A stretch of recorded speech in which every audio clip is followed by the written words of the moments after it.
Ang pagtatanod sa Santo Entierro. Taimtim tayong manalangin sa ngalan ng Ama at ng Anak at ng Espiritu Santo. Amen. Ito ang gabi ng kadiliman. Ito ang gabi ng kamatayan.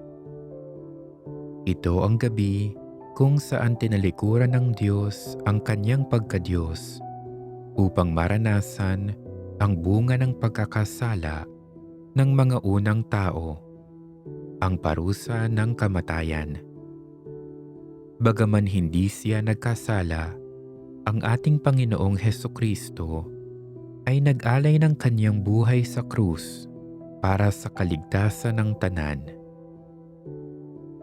Ito ay isang pagpapamalas ng dakilang pagmamahal ni Jesus upang maranasan nating lahat ang tunay at lubos na buhay sa pamamagitan ng kanyang pagkamatay. Sa pagtatanod natin sa patay na katawan ni Kristo Jesus, idalangin natin na masamahan niya tayo sa paglalakbay ng buhay mula sa takip-silim ng pagkakasala at dilim ng kamatayan tungo sa bukang liwayway ng biyaya at liwanag ng buhay na walang hanggan.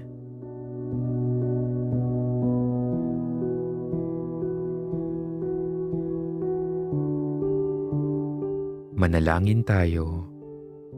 O Jesus, sa pagkakasala ng tao, Ikaw ay isinugo ng Diyos sa mangpuspos ng awa at pagmamahal upang tubusin ang sangkatauhan sa pagkakalugmok sa kasalanan. Sinasamba at pinasasalamatan ka namin. Ngayon kami ay tigib ng hapis dito sa lupa habang pinagninilayan ng sandaling ikaw ay nakahimlay sa iyong banal na libingan at alang-alang sa paghihirap na iyong tiniis at sa mga biyayang tinamo mo para sa aming kaligtasan, dumudulog kami sa iyo na ipagkaloob mo ang aming pinakamimithing grasya sa mga oras na ito.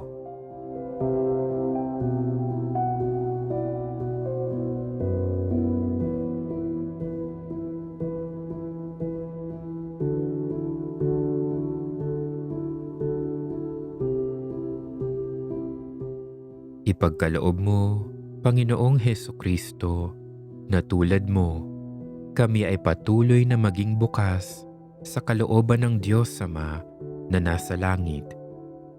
Magkaroon ng kababaang loob sa oras ng kahinaan at pagkakasala upang patakbo at puno ng pagsisisi, kami ay buong pusong magbalik loob sa iyo.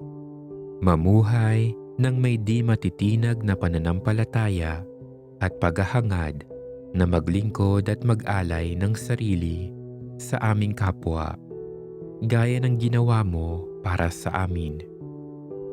Nagsusumamo kami, Panginoong Jesus, na nakahimlay sa banal na libingan na sa pagsapit ng sandali ng katapusan ng aming buhay dito sa lupa, matamunawa namin sa langit mong tahanan ang bunga ng iyong ginawang pagliligtas.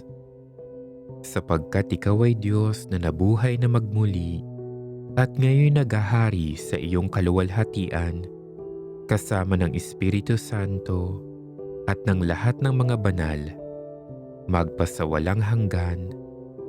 Amen. O Jesus na aming manunubos, nagkatawang tao ka upang iligtas kaming mga makasalanan. Sa iyong pangangaral, kami ay dinala sa tuwid na landas. Sa iyong mga gawa, pinanumbalik kami sa aming tunay na pagkatao. Sa iyong paghihirap, kami ay dinamayan.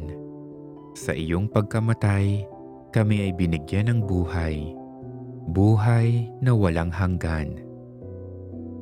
Kami ngayon ay naninikluhod na sumasamo sa iyo, O Diyos ng buhay, na dumaan sa pinto ng kamatayan dala ang aming mga alalahanin, pagkabalisa, naliligalig na pananampalataya nang dahil sa mga patong-patong na hamon ng buhay. Lumalapit kami sa iyo, O Diyos na nahimlay sa kamatayan, upang madulutan kami ng buhay sa iyong batis ng pag-asa.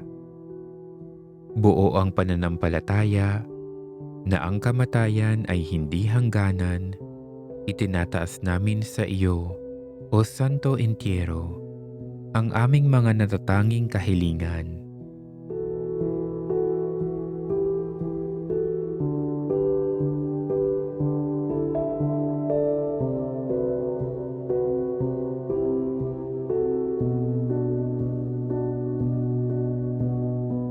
Inihahabilin namin sa iyong mga kamay ang mga kahilingang ito, puspos ang pananalig na sa iyong pagkamatay, bumubukal ang pag-asa at buhay na walang hanggan. Amen. Pagbasa mula sa Ebanghelyo ayon kay San Lucas. Nang mag-iikalabindalawa ng tanghali, nagdilim sa buong lupain hanggang sa ikatlo ng hapon. Nawala ng liwanag ang araw at ang tabing ng templo'y napunit sa gitna. Sumigaw ng malakas si Jesus, "Ama, sa mga kamay mo'y ipinagtatagubilin ko ang aking espiritu." At pagkasabi nito, nalagot ang kanyang hininga. May isang lalaki na ang ngalay Jose, tubo sa Arimatea, isang bayan ng mga Hudyo. Mabuti at matuwid ang taong ito at kabilang sa mga naghihintay sa paghahari ng Diyos. Bagamat kagawad siya ng Sanedrin, hindi siya sang-ayon sa kanilang ginawa kay Jesus. Lumapit siya kay Pilato at hiningi ang bangkay ni Jesus. Nang maibaba na ang bangkay, binalot niya ito ng kayong lino at inilagay sa isang libingang inuka sa bato. Hindi pa iyon napaglilibingan. Araw noon ang paghahanda at magsisimula na ang araw ng pamamahinga. Sumunod kay Jose ang mga babaeng sumama kay Jesus mula sa Galilea at nakita nila ang pinaglibingan, pati ang pagkakalagay doon ng bangkay ni Jesus. Pagkatapos sumuwi sila at naghanda ng mga pabango at mira. Nang dumating ang araw ng pamamahinga, nagpahinga sila ayon sa itinakda ng kautusan. Ang salita ng Diyos.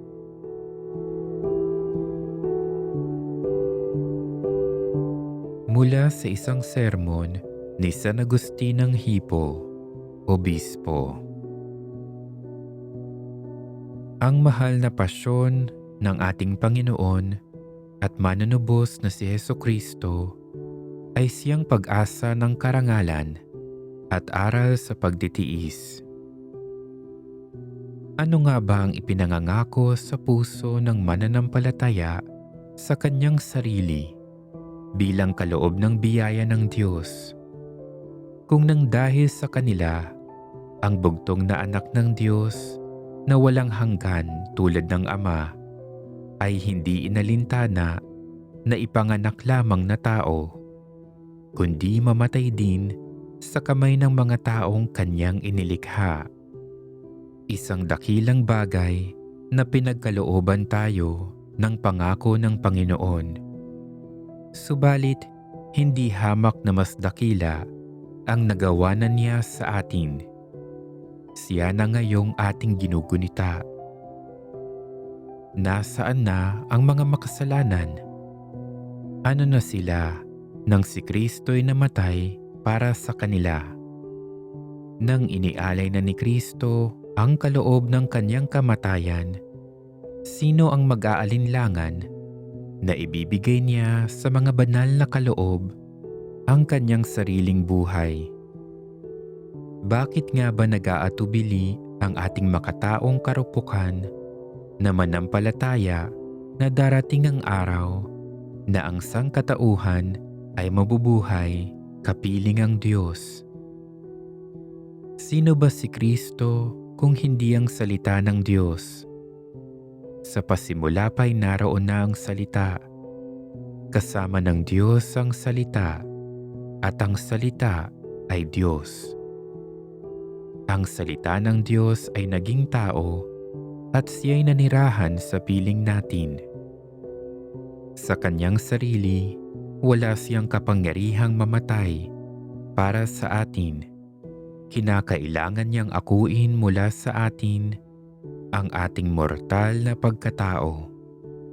Ito ang daan kung saan, bagaman walang kamatayan, siya ay namatay. Ang daan kung saan pinili niyang magbigay ng buhay sa mga taong namamanata.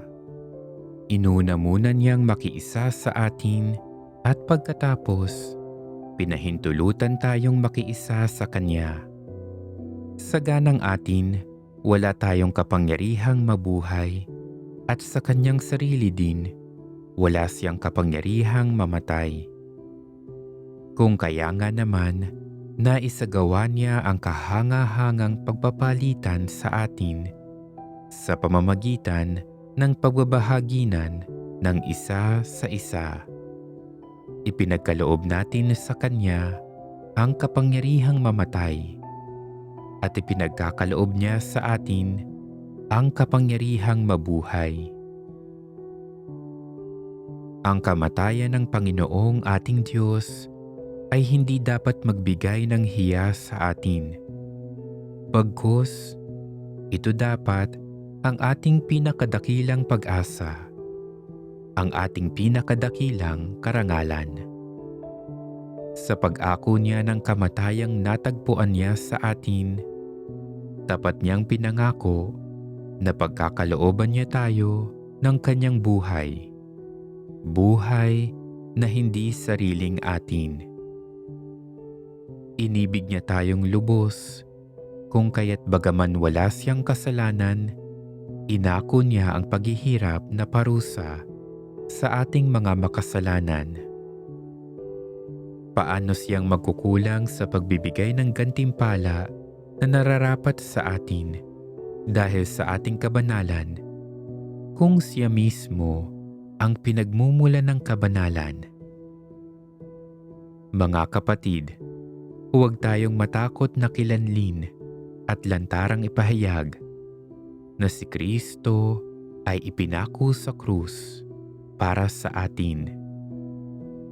Ito'y ating ipagtapat, hindi kasama ng takot, kundi kasama ng tuwa. Hindi sa kahihiyan, kundi sa karangalan.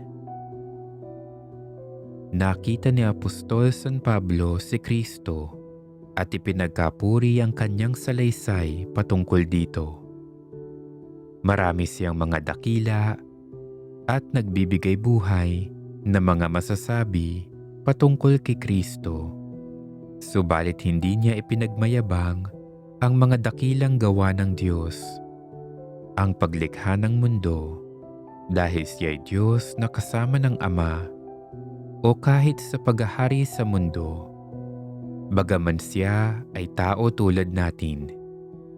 Bagkus, sabi niya, naway ang ating ipagkakapuri lamang ay ang krus ng ating Panginoong Hesukristo.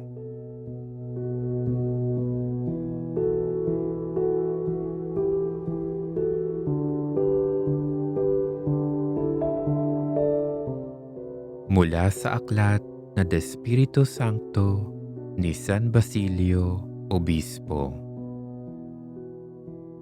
Nang mawalay ang sangkatauhan sa Diyos, dala ng pagsuway ng tao, ang Diyos na ating manunubos ay gumawa ng plano upang ibangon tayo sa ating pagkadapa at panumbalikin ang ating pagkakaibigan sa Kanya. Ayon sa planong ito, si Kristo ay nagkatawang tao. Pinakita niya ang daang ayon sa Ebanghelyo. Nagdusa siya, namatay sa krus, nilibing at muling nabuhay. Ginawa niya ito nang sa gayon maligtas tayo sa pamamagitan ng pagtulad sa Kanya at mapanumbalik ang ating orihinal na katayuan bilang mga inampong anak ng Diyos. Kung kaya't upang matamo ang kabanalan, hindi lamang dapat natin iayon ang ating mga buhay sa buhay ni Kristo sa pagiging magiliw, mapagpakumbaba at matiisin. Kailangan din na tularan natin siya sa kanyang kamatayan. Nang pinili ni San Pablo si Kristo bilang kanyang huwaran, sinabi niya na nais din niyang matulad sa kanya sa kanyang kamatayan, sa pag-asang siya rin ay maibangon mula sa kamatayan tungo sa buhay. Tayo ay tumutulad sa kamatayan ni Kristo sa pamamagitan ng pagkalibing kasama niya sa sakramento ng binyag. Kung tatanungin natin kung anong uri ng libing ito at kung ano ang mapapala mula rito, ang ibig sabihin nito ay ang ganap na pagtalikod sa ating nakalipas na gawi sa buhay. At ang Panginoon mismo ang nagsabi na ito'y hindi magaganap hanggat ang tao'y hindi muling isilang. Sa ibang salita, dapat tayong magsimula ng bagong buhay at hindi natin ito magagawa hanggat ang dati nating buhay ay hindi pa nagtatapos. Kung ang mga tumatakbo ay humahantong sa isang liko sa karerahan, kailangan nilang tumigil sumandali bago sila manumbalik sa salungat na direksyon. Kaya nga naman, kung nais nating bumaliktad ng direksyon sa ating buhay, kailangan ng isang sandaling pagtigil o isang kamatayan upang lagyan ng tanda ang katapusan ng nakalipas na buhay at simulan ang panibagong buhay. Ang ating pagpanaog sa kinaroroonan ng mga yumao ay nagaganap kapag tumutulad tayo sa libing ni Kristo sa pamamagitan ng ating binyag. Ang mga katawan ng mga binyagan ay masasabi nating nalibing sa tubig bilang tanda ng kanilang pagtalikod sa kasalanan ng kanilang hindi pa nagbabagong kalikasan. Tulad ng sinabi ni Apostol San Pablo, ang pagtutuli na inyong dinaanan ay hindi isang operasyon na isinagawa ng mga kamay ng tao, kundi ang ganap na pagtatanggal ng inyong hindi pa nagbabagong kalikasan. Ito ang pagtutuli na ibinigay sa atin ni Kristo, at ito ay nasasakatuparan sa pamamagitan ng ating paglibing kasama niya sa binyag. Nililinis ng binyag sa kaluluwa ang dumi ng makamundong pag-iisip at hilig. Ako ay linisin, wika nga ng salmista, at ako'y puputi ng walang kapantay. Minsan lamang nating tinanggap ang mapagligtas na binyag na ito, sapagkat iisa lamang ang kamatayan at muling pagkabuhay para sa kaligtasan ng mundo, at ang binyag ang kanyang simbolo.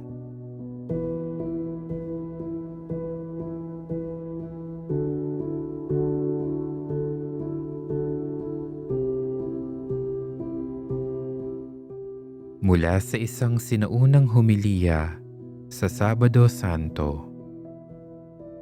Isang katakatakang pangyayari. May dakilang katahimikan ngayon sa mundo. Isang dakilang katahimikan at kapayapaan. Ang buong mundo ay nananatiling tahimik dahil ang kanyang hari ay nahihimbing. Ang mundo'y pumapagaspas at nananahimik dahil nahimbing ang Diyos sa kanyang pagkatao at ibinangon ang lahat ng nahimlay sa kamatayan mula pa nang likhain ang mundo.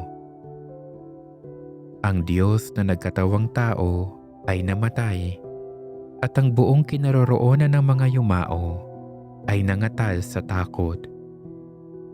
Siya ay nagtungo upang hanapin ang ating mga unang magulang tulad ng paghahanap sa nawawalang tupa. Lubos niyang hinangad na dalawin silang mga nabubuhay sa kadiliman at sa anino ng kamatayan.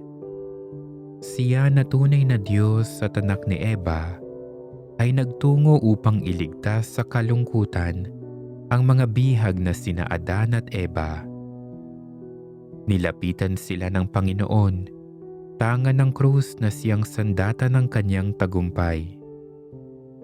Pagkakita sa kanya ni Adan, ang unang taong kanyang nilikha, dinagok niya ang kanyang dibdib at sumigaw sa lahat, "Ang aking Panginoon ay sumainyong lahat." At sumagot si Kristo sa kanya, "At sumainyo rin." At hinawakan ni Kristo ang kanyang kamay at pinatayo siya na ang wika, "Gumising ka, ikaw na natutulog, at bumangon ka mula sa iyong pagkahimlay sa kamatayan. Ang Kristo ang magkakaloob sa iyo ng liwanag. Ako ang iyong Diyos. Para sa iyong kapakanan, ako ay naging iyong anak. Bunga ng pagmamahal sa iyo at sa iyong salinlahi, at mula sa likas kong kapangyarihan, iniuutos ko sa iyo na nabihag. Ikaw ay lumaya. Sa iyo na nasa kadiliman, magkaroon ng kaliwanagan. Lahat kayong mga natutulog, bumangon mula sa inyong pagkahimlay. Hindi ko kayo nilikha upang mabilanggo sa kamatayan. Bumangon kayo mula sa kamatayan, sapagkat ako ang buhay ng mga patay. Bumangon kayo, kayong mga likha ng aking mga kamay, kayo na nilikhang aking kawangis. Tumayo at lumikas mula sa pook na ito, sapagkat kayo ngayon ay nasa akin, at ako ay nasa inyo. Magkasama tayong bumubuo ng isang katawan, at hindi tayo dapat na mawalay sa isa't isa. Para sa inyong kapakanan, ako na inyong Diyos ay naging inyong anak. Ako na siyang Panginoon ay nagkatawang tao sa inyo ng isang alipin. Ako na siyang naninirahan sa kalangitan ay bumaba sa mundo at sa kailaliman ng mundo. Para sa inyong kapakanan, para sa kapakanan ng tao, ako'y naging tao sa aking sariling kakayanan, malaya sa gitna ng mga patay. Para sa kapakanan ninyo na lumisan sa isang hardin, ako ay ipinagkanulo rin sa mga Hudyo sa isa ring hardin. Sa isang hardin din ako ay napako sa krus. Pagmasdan ninyo ang dura sa aking muka na natanggap ko upang ipanumbalik sa inyo ang buhay na minsan ay inihinga sa inyo. Tingnan ninyo ang mga tanda ng hampas na aking natanggap upang hubugin muli ang inyong pagkatao ayon sa aking anyo. Pagmasdan ninyo sa aking likod ang mga tanda ng paghahagupit na aking tiniis upang akuin ang bigat ng inyong pagkakasala. Tingnan ninyo ang aking mga kamay, mahigpit na napako sa isang puno, sapagkat kayo mismo, dala ng kasamaan, ay nag-unat ng inyong mga kamay sa isa ring puno. Ako ay nahimlay sa krus, At isang balaraw ang tumarak sa aking tagiliran para sa inyo na nahimbing din sa paraiso. At habang natutulog ay nabuo si Eva mula sa tadyang sa iyo ring tagiliran. Nahilom ang aking tagiliran upang hilumin ang sa iyo. Ang aking pagkahimlay ang siyang gigising sa iyong pagkakahimlay sa puok ng mga patay. Ang balarang tumarak sa akin ay siyang nagsalong sa balarang nakatutok sa iyo. Bumangon ka at lumisan sa puok na ito. Ang kaaway ang nagdala sa iyo palayo sa paraiso ng lupa. Hindi kita ibabalik sa paraisong ito, kundi iluluklok kita sa isang makalangit na trono. Ipinagbawal kita sa puno na siyang naging simbolo ng buhay. Subalit ngayon, pagmasdan mo, ako na siyang buhay ay ngayoy kapiling mo. Nag-atas ako ng isang anghel upang bantayan ka gaya ng isang bilanggo.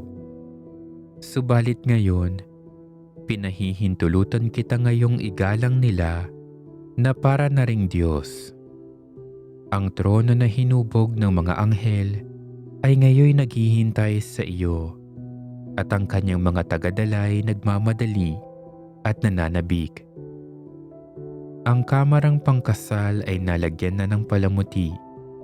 Ang salo-salo ay naihanda na. Ang mga walang hanggang luklukan ay naihanda na rin. Ang mga kabangyaman ng lahat ng mga magagandang bagay ay nabuksan na. Ang kaharian ng langit ay naihanda na para sa iyo mula pa noong unang-una.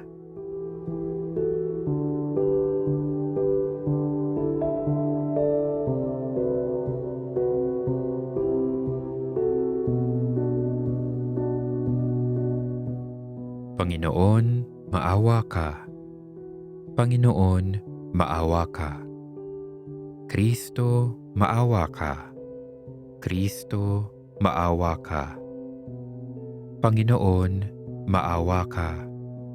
Panginoon, maawa ka. Diyos amang nasa langit, patawarin mo kami.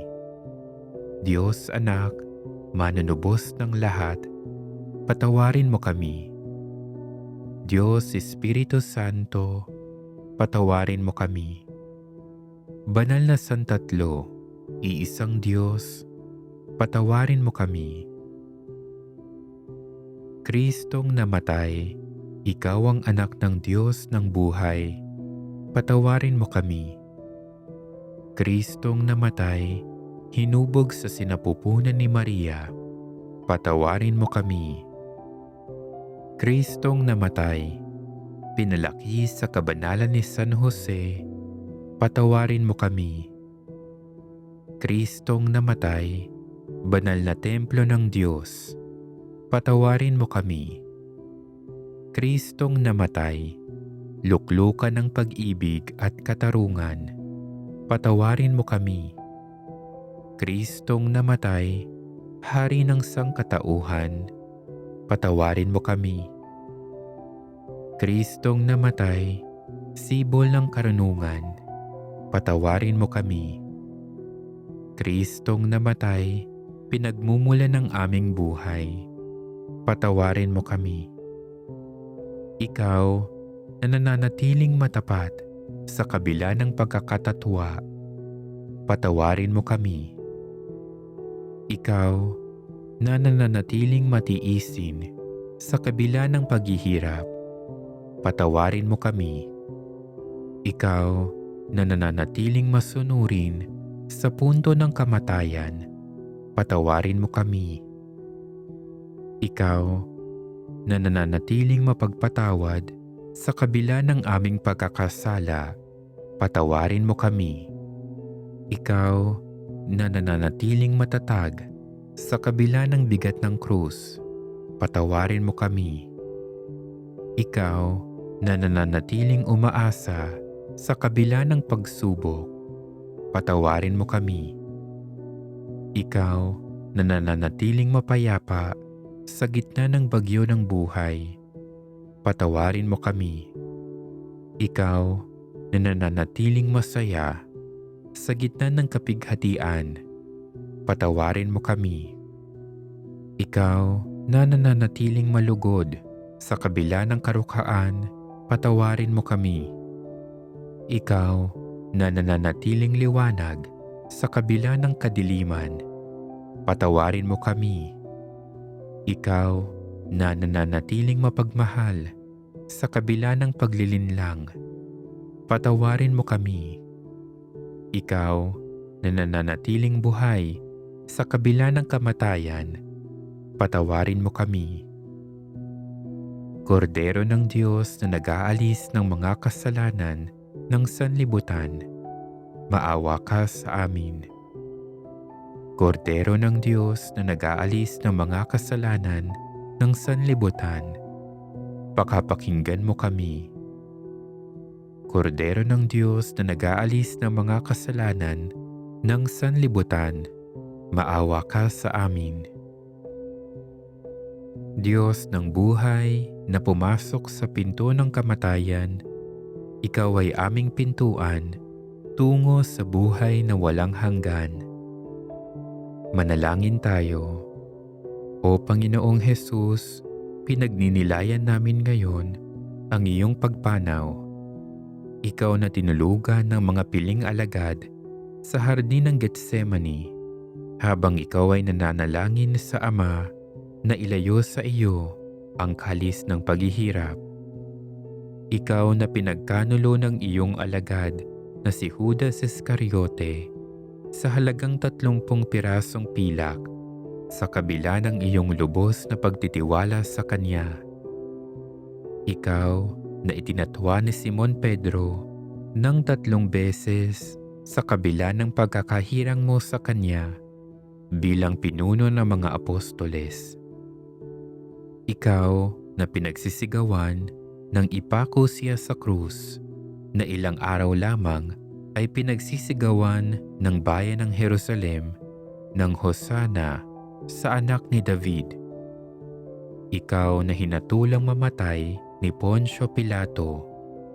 Ikaw na kinoronahan ng tinik, kinutya ng madla, nilibak at hinampas ng mga sundalo. Ikaw na ipinako sa krus sa pagitan ng 2 salarin. Ikaw na binawian ng buhay habang nakabayubay sa krus. Ikaw na nagsabing, "Ako ang buhay," ay nasa harapan namin ngayon bilang isang bangkay.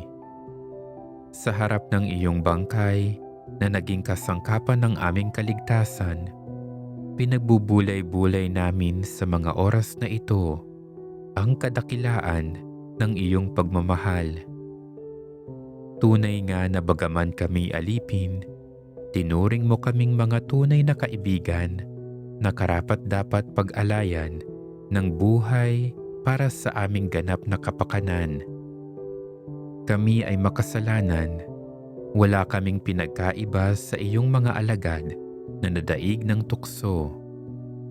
Dala ng likas na kahinaan namin bilang mga tao, tinutulugan ka namin, lalo't higit sa mga panahon na dapat ay karamay mo kami. Kami mga Judas Iscariote na nagkakanulo sa iyo dahil hindi pa namin natatanto ang hindi malirip na dakilang pag-ibig mo. Kami mga Simon Pedro na nagtatatwa sa iyo, lalo't higit sa mga panahon na dumaraan kami sa pagsubok at ayaw naming magdusa, maghirap, maghinagpis, magpasa ng aming sariling krus bilang pagsunod sa yapak mo. Kami mga taksil, madali sa amin ang magbigay puri at pasasalamat sa iyo kapag kami ay iyong inuulanan ng biyaya at dinidinig mo ang aming mga kahilingan. Subalit, sa mga oras ng pangangailangan, at ikaw mismo ay mistulang tumatahimik sa panahon ng pangungulila, at ikaw ay mistulang wala sa panahon ng hapis at kahirapan, at ikaw ay mistulang bulag sa mga ito. Kami ay nagpapadala sa likas na kahinaan naming mga tao at nagpapadaig sa tukso. Ikaw ay aming kinukutya, pinag-iisipan ng masama, nililibak at hinahampas dala ng aming mga kasalanan. Kami ngayon ay naninikluhod sa harapan ng walang buhay na bangkay mo. Kami nananalangin na dumaloy sa amin ang buhay na iyong inilaan sa krus upang magmistulang batis ng walang hanggang buhay sa aming mga sariling nagmimistulang patay, dala ng aming pagkakasala. Ibig mo sa amin ang buhay na iyong inialay, ang buhay na hindi makasarili, ang buhay ng paglilingkod, ang buhay na walang pag-iimbot, ang buhay na sumasalamin sa dakilang buhay ng Diyos Ama. Padaluyin mo sa amin ang iyong Espiritu, ang Espiritu Santong iyong ipinangako sa mga alagad, sa sandali ng pagtatapos ng iyong misyon sa mundong ibabaw. Mula sa iyong walang buhay na bangkay, kami nawa ay makaranas ng tunay at ganap na buhay. Sa 3 araw na pagkakahimlay ng iyong bangkay sa libingan, ipapamalas mo sa iyong muling pagkabuhay na ang buhay na iyong taglay ay hindi nagagapi ng kahinaan, ng kasalanan at maging ng kamatayan. O Jesus, sa iyong pagkamatay, binigyan mo kami ng buhay. Idinadalangin namin na matutunan din naming mag-alay ng aming oras, talino, kakayahan, at kayamanan, at kung iyong nanaisin, mag-alay ng aming sariling buhay upang magbigay buhay sa aming kapatid na kapos at higit na nangangailangan. Ito'y aming munting hiling sa Diyos Ama sa langit sa pakikiisa ng Espiritu Santo, magpasawalang hanggan. Amen. Sa ngalan ng Ama at ng Anak at ng Espiritu Santo. Amen.